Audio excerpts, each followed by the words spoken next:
When I came home from the city to start building a house last spring, a lot of people asked me why I was doing it. "It's so remote and isolated," they'd say. "Why would you want to live there?" At first I was kind of surprised by the question because I thought the answer was pretty obvious. It's so beautiful here, and the people are nice, and more importantly, it's where I'm from. I knew, though, that there was a subtext to their question that they were politely avoiding saying outright. The truth is, my sleepy little hometown, the one with the historic buildings and cute little post office where my mom has worked since I was in the 6th grade, is sort of known as a rough place. A bend in the road where outlaws sometimes gather, and gunfire is not that uncommon. A place where outsiders best steer clear unless they're the type that's partial to trouble. I'll be the first to admit that Bloxburg's seen better days, but I've often wondered how it developed such a bad reputation. I mean, it's a town with 2 streets. The one that goes up the hill is where you get married. The one that goes down the hill is where you get buried. Sure, only one of them is marked with a sign that's spelled correctly, but you can't hold that against us. The county put it up years ago. This fall, I was reminded of the main reason I came back here. This is the kind of place where people take care of each other.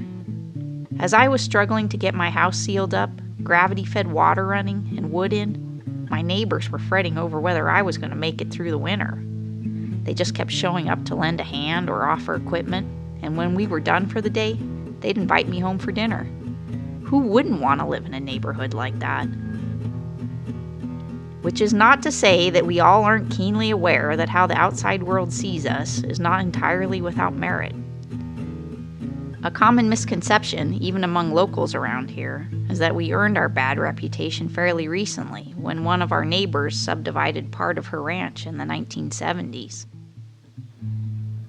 That opened up the region, which was almost entirely ranching and logging country, to a rush of new settlers bent on chasing their dreams in the American West, and to what was soon to become our county's most infamous cash crop, marijuana. During the 1980s, the newspapers were filled with stories about occasional shootouts, a murder or two, and busts around here that reaped thousands of dollars in cash, plants, and enough guns to outfit several small armies. The grapevine was active too, with tales of wayward cops who'd lost sight of the law and profited themselves while abusing their positions of power. The thing is, when you'd read the paper or watch the news, it never seemed quite as bad here as they made it out to be. Of course, it's not like anyone would have talked to the reporters, but they never actually came out to see for themselves like the editor of the Humboldt Times did more than 100 years earlier, when the town was still in its infancy. Then it served as a stage stop on the Overland Road to San Francisco, and as the main mercantile center for an expansive ranching region that stretched, and still does, for miles in all directions. At the time of his visit, Bloxburg had already become known as a rough and rowdy place. The Times editor was impressed, though, by what he called a busy little mountain town, and by the fact that the electorate had voted to tax themselves in order to build a schoolhouse.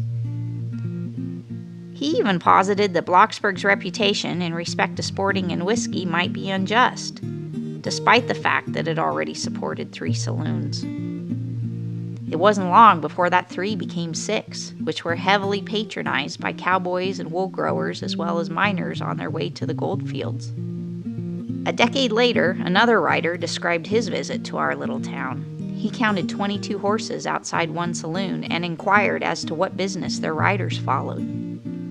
I was told they were wool growers, but their main business was drinking and gambling. Those that follow this business, and they are many, have nothing but gold. I have seen piles of gold on the tables. They do not appear to be afraid of each other. They do not count out their money. It is laid in piles. They go by height. Their money consists of $5, $10, and $20 pieces. I have seen heaps 4 inches high of 20s. Their money lays on the table until they get through, with their revolvers beside them. It's hard to imagine the sheep business ever being that lucrative. But it was around this period in Bloxburg's history that the voters once again decided to tax themselves, this time to build a jail. Enforcing the law, though, over such an expansive and rugged territory was a difficult endeavor. There were, and still are, too many places to hide.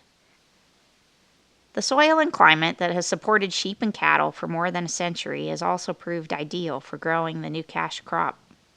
And now that the jail is in Eureka, the only time we see a police officer is when there's a car accident or an occasional marijuana raid. In fact, there's probably less law enforcement here now than there ever was.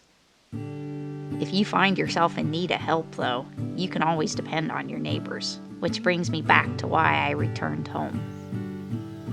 Over the years, the characters and circumstances have changed, but it seems Bloxburg has maintained a questionable reputation from its beginnings through to the present day. The truth is, though, that despite some obvious blemishes, most people who've lived here at one time or another develop a real attachment for this place.